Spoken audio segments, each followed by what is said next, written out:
How you doing? Welcome back to Rocko Denaprovo's movie review channel, right? Where, as you know from watching, and you better be watching, that Rocko D only reviews movies from the 1980s, and that's for two very good reasons. One, the best movies in the world were made in the 1980s, right? That's obvious. And two, Rocko D was in his prime, baby. You know what I'm talking about? Huh? You know what I'm talking about. All right, so today we're going to review the 1986 action movie Top Gun, directed by Tony Scott and starring no other than Tom Cruise. He's playing Pete Maverick Mitchell, a naval aviator with a little bit of a screw loose, as you'll see in a few minutes as we talk about this. Now, let's face it, Tom Cruise has never, ever made a bad action movie, all right? Now, that's not to say that Tom Cruise has never made a bad movie, but he's never made a bad action movie, right? This guy's like the king of the action movies. I love his action movies, right?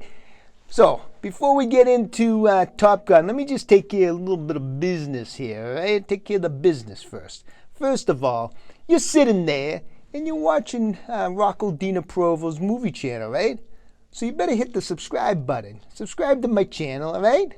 And number two, you like the video? I know you're going to like it, so don't even wait to the end. Just like the video for me, all right? So subscribe and like. Can you do me that favor? Do Rocko the favor, right? Maybe someday, right? You're in Boston and you need Rocko D to do you a favor, right? Ask anybody in Boston. Rocko D knows how to return a favor, all right? All right, let's get to the movie. I feel the need for speed.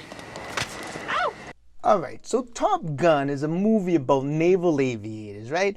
I mean, these are people that fly jet airplanes for a living, all right? I mean, they all have to have a little screw loose. In fact, if you're flying jet airplanes for a living, you got to have a ball sack like the size of Cleveland, right? I mean, these people have some guts. They're up in the air flying these jets. So you got Maverick, played by Tom Cruise, and he's kind of got a little screw loose. He's always out to prove something, and they make references to it early in the movie. It has to do with his father, who used to be a pilot, who I guess has kind of got like some black marks against him as a pilot back in the 60s. And so Tom Cruise, he always has kind of like a little bit of a chip on his shoulder, and he's always out there trying to prove something.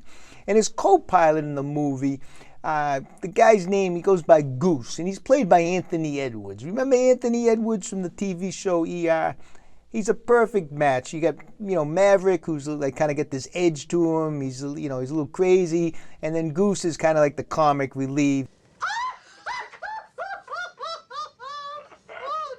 He's like, they're best friends, and he's like the funny part of the duo, right? It's a great pairing, right? Great chemistry.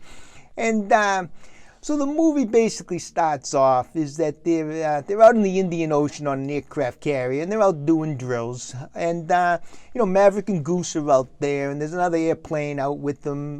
Pilots' names are like Cougar and Merlin. I just mentioned that because Merlin, who's the co-pilot, was actually played by Tim Robbins. Remember Tim Robbins in the Shawshank Redemption, right? That was a good movie, right? Anyways, they're out there doing drills, and lo and behold, they run into two MiG-28s. Now, MiG-28s, back in the 80s, those are like supposed to be, like these smaller, faster aircraft that are supposed to be from like a Soviet bloc countries, so they're like the bad guys back in the 80s. And they're out there, and these MiGs start screwing around with Cougar and Maverick. And one of the MiGs puts Cougar on what's called like a missile lock, like he's about to blast them out of the air. And so Cougar freaks out. He's got like a wife and a kid, and he thinks he's about to die, and he's freaked out. And Maverick, who's just nuts, he thinks this is like fun time. He puts one of the other MiGs on the missile lock. The MiG takes off. He runs away, and now Maverick's trying to figure out what can we do to get this other MiG away from Cougar. So what does Maverick do, right? He does an inverted dive, upside down, right?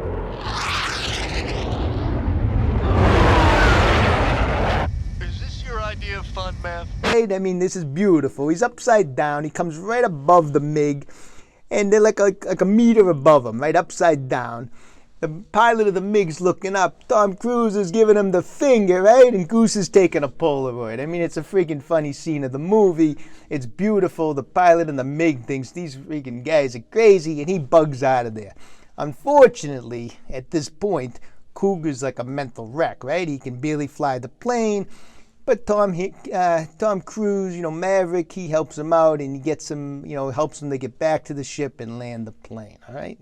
All right, so they're all back on the aircraft carrier, nice and safe and sound, right? What is this son of a bitch doing in there? And,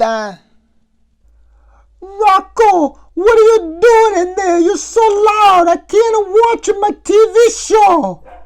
What, Ma? I'm busy. You're busy? Doing what? You go get a job and then you tell me that you're busy. Ma, be quiet. You're embarrassing me. I'm trying to do a video over here. Be quiet? How about I come in there and break my cane over your ass? How dare you talk like that to the woman who gave you life? Ma, I'm sorry. I'm sorry, Ma, all right? I'll keep it down. All right? I'm almost done. I'm sorry. Okay. Hey, Rocko, you hungry? No, I'm not hungry. Okay, I'll make you a sandwich. Yeah, a sandwich sounds good. And don't forget the hot peppers, right? You know the ones I like. He's a good boy. All right, so Cougar has become unraveled. He's unnerved. He's lost his edge.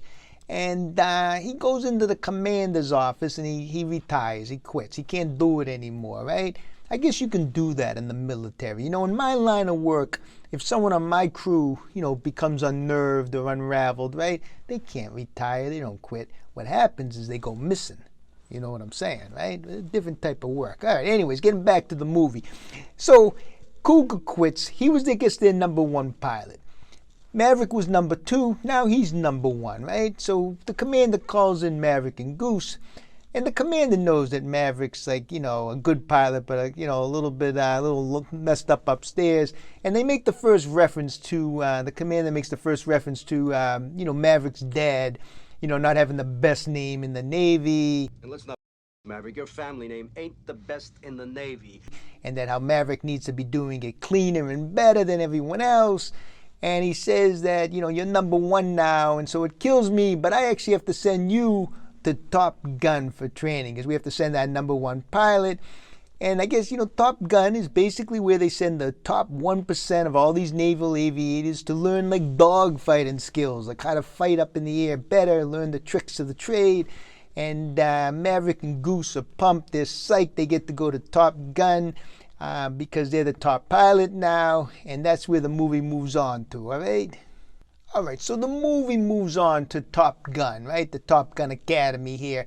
And they're, they show all the pilots that are in the this particular Top Gun class. They're in a meeting. It looks like it's like the first meeting there, right? And this is where we first see Maverick's rival, Iceman, right? The Iceman, played by Val Kilmer. He's very good at this. He's a great part. And Iceman's co-pilot is Slider, played by Rick Rossovich. Remember Rick Rossovich? He did some good 80s movies. He was with Steve Martin and Roxanne. He also, you might remember Rick Rossovich. He's the one who caught the fucking beating and a half from Arnie in Terminator, right? I love that scene. Anyways, they're there, and out comes the commanding officer, Mike Viper Metcalf, played by Tom Skerritt. And he gives the class a little talking to, and he talks to them about the Top Gun trophy. It's an award given to the top pilot of every Top Gun class, right? And so, of course, Maverick wants this award, right? And he even has the guts in the middle of this meeting to say that he thinks he can win that award, or that his name's going to be on that award, right? Anyways, that kind of sets the tone of with the pilots. They all know Maverick. They know he's a good pilot, but they know he's a little nuts. All right. So what is a 1980s movie, right, without a little love interest going on, all right? And so Maverick's got to hook up with somebody, right? So one of the first nights at Top Gun, him and Goose are out at this bar. It's like a crazy bar, a bunch of pilots there, a bunch of hot chicks are there.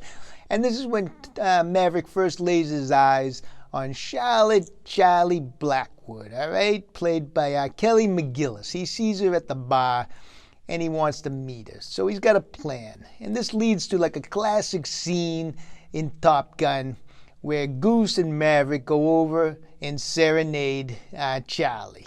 You never close your eyes anymore when I kiss your lips. Now, this is a great scene. Yeah, you lost that love and feeling. You know what? It's one of those songs. You see this scene, and you got that song stuck in your head for like 4 days, right? 4 days you can't get that song. You lost that. What a great song, right? But you can't get it out of your head after you see this scene, right? Anyways, it drives me crazy. Anyways, Maverick thinks he's doing pretty good. She invites him to sit down, but he basically strikes out. And part of it has to do with his Maverick doesn't realize it, but Charlie is actually a civilian specialist, like a PhD in like astrophysics, and she actually works over at Top Gun. So she doesn't want to have anything to do with one of the students there. So the next day, the Top Gun pilots are sitting in a class, right?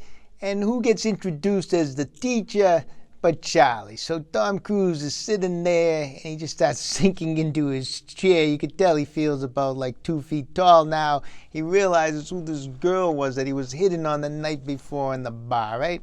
So anyways, Charlie starts giving a little talk, and she's talking about MiG-28s, and she starts talking about what it can do and what they can't do. And Maverick interrupts her and lets her know that her data on the MiG is incorrect. And she's like, how do you know? How do you know this? I could tell you, but then I'd have to kill you. And he basically tells her that he's the one. He was the one, or him and Goose were the ones who had the close encounter with the MiG-28. I guess apparently no other pilots at that time had come into such close contact with the MiG. And so she's very interested now, not just in Tom Cruise for his ass, but now she's interested in him because he's got information on the MiG, and that's what she, she's got security clearance at the Pentagon, and she wants to know more about the MiG. So between the two, her interest in Maverick starts to increase and gets a little more intense. All right, so the Top Gun training starts, and it takes Maverick like basically no time at all to get him and Goose in trouble for doing stupid shit, right? And along the way, you also learn a little bit more. You find out that the commander, Viper, I guess he used to fly with Maverick's father, and he makes a reference that he was a good pilot. And anyways, along the way, Maverick gets invited over to Charlie's house for dinner, right? I mean, she likes him, but she also is very interested in this MiG encounter that he had, right? And so she invites him over, and of course, he's late getting over there. You know why? Because of the famous volleyball scene, right? Let's go! I mean, who didn't love this volleyball scene back in the 80s, right? Maverick and Goose with the high fives. And playing Iceman and Slider flexing their muscles, right? Everybody loved that scene. But anyways, he's late getting over there for dinner, and they talk a little bit more about the MiG and about like Maverick's father. You learn, Maverick doesn't know what happened. All he knows is that his father was a good pilot and he disappeared like in an F-4 back in '65, right?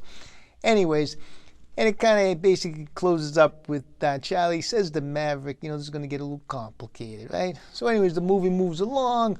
You meet Goose. He's married. He's got a kid. His wife's played by the super cute Meg Ryan. Remember Meg Ryan, big star in the 80s, right? She's playing Goose's wife. Hey, Goose, you big stud! That's me, honey. Take me to bed or lose me forever. And everything's hunky-dory. The training's going well. Maverick and Goose keeping within a couple points of Iceman, right? They got a shot at this Top Gun trophy, and everything's going pretty well. So with like a couple weeks left in training, everything's going pretty well. The Top Gun trophy's still up for grabs. They're out on a training mission, and Iceman is up there, and Maverick's up there, and all of a sudden, Maverick gets caught up in like a jet stream from Iceman's plane, and his engines go out, and he hits a crazy spin, and they're crashing, and they have to both eject, Maverick and Goose. Unfortunately, when they eject, Goose slams into the canopy, and they both hit the water, and poor Goose, dies, right? It's the saddest part of the movie, right? Because everybody liked the Goose Man, right? Everybody liked Goose. It was one of those characters, and you know he's married with a kid, and he ends up getting killed. And of course, Maverick feels awful. It was his best friend, his only family, right? And he felt awful. And at this point, he kind of like, because of the guilt, he loses his edge, basically. He just can't get it together mentally. You know, Maverick, who was always like the crazy one up there with no fear, he doubts himself. He's got no edge. You know, Viper talks to him, tries to encourage him, you know, to get back up in that plane and, you know, get flying again. But Maverick is on the verge of quitting because he's lost his edge. All right, so they're trying to get Maverick back up in the air to try to get his edge back, but he's lost his edge. Now, I can somewhat sympathize. I mean, there was one time in my life, maybe like 5 minutes, that I almost lost my edge, right? I'll tell you a quick story. We got a couple minutes, right? So I'm down Revere Beach, throwing back a couple Heffenreffers, right, at the ebb tide, right? And I'm relaxing. I'd already given out 2 or 3 beatings that day. I mean, I was a little tired, right? I just wasn't in the mood, right?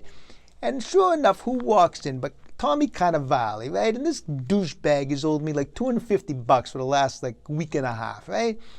He sees me, I see him, and he turns and walks out, right? Now, normally, I would be going out after him. You know, I mean, I got my Eye of the Tiger cassette. I'm ready to throw it into my Walkman because I always love throwing that in when I'm giving out a beating, right? I mean, it's the 80s, right? And but I wasn't in the mood, all right? Did I lose my edge? Who knows? Maybe, right? He gets out, he goes out. I can't believe it. The next morning, right? All the word around is that Rocko D's lost his edge. He let Tommy go, blah, blah, blah. And I'm thinking, no one's going to want to pay me, right? What was this? I made one little mistake, right?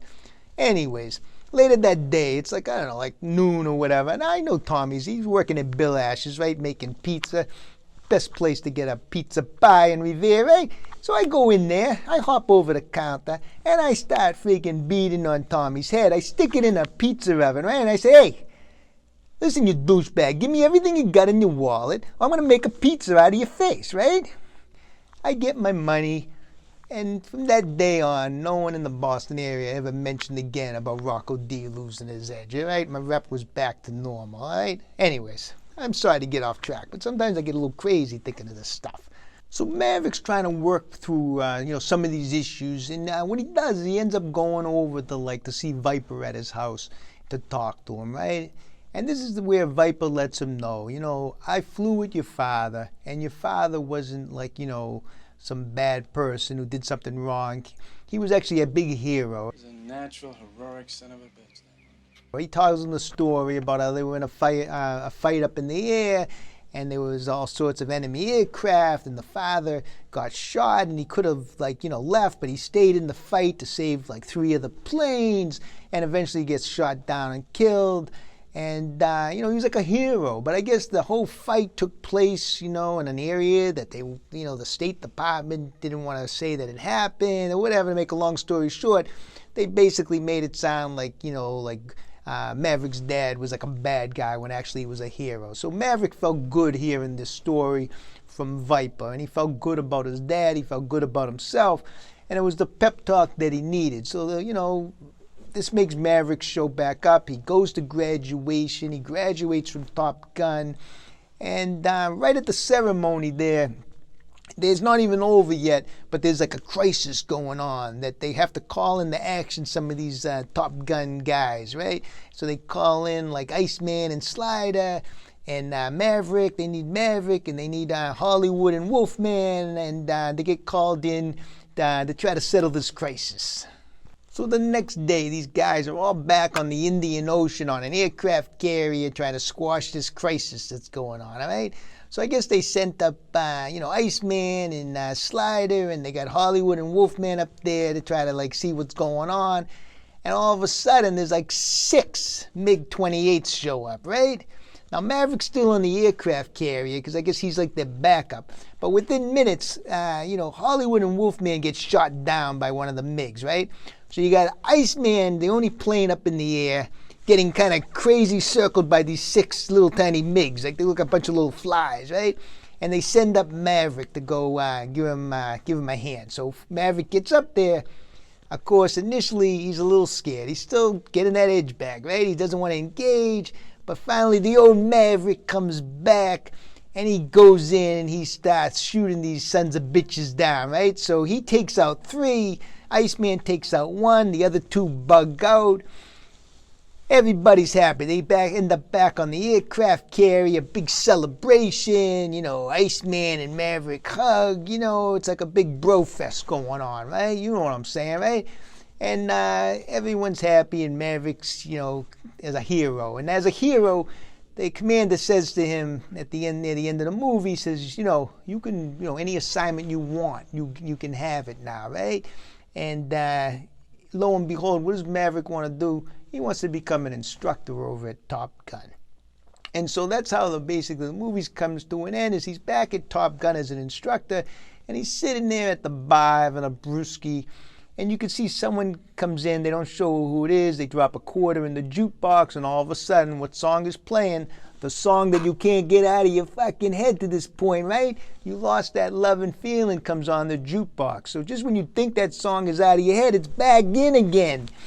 I love that song. Anyways, it starts playing in the bar. Reminds Maverick of, the night he met his girlfriend there, and he turns around, and who's there but Charlie? She comes back to Top Gun to see Maverick. And that's how the movie ends, happy. He's a hero. He's got his girl, and all is good. So, that's Top Gun. Where does Top Gun fall on Rocko Denaprovo's pizza scale? Without a doubt, Top Gun is going to get 9 of my mother's homemade pizza out of 10. All right? This was an excellent movie, excellent action movie, great 80s movie, right? It doesn't get better for the 80s with action and just adventure. It was just a great movie. I would highly recommend, if you haven't seen it, right? It's 86. Come on, you didn't see this movie. Got to get to the theater and see it, in particular because there's a Top Gun 2 coming out. It's already been made. It's been delayed, but it's going to be out. I know it's going to be out this year, so you got to see Top Gun 1 before you go see Top Gun 2. Or if you haven't seen Top Gun in a while, you got to get a little refresher before you see the sequel, right? So get out, see Top Gun 1, and then definitely get out and see Top Gun 2. Don't worry, Rocko D is going to be back with another movie review soon, so just stay tuned, subscribe to the channel, like the video, and I'll be with you in no time.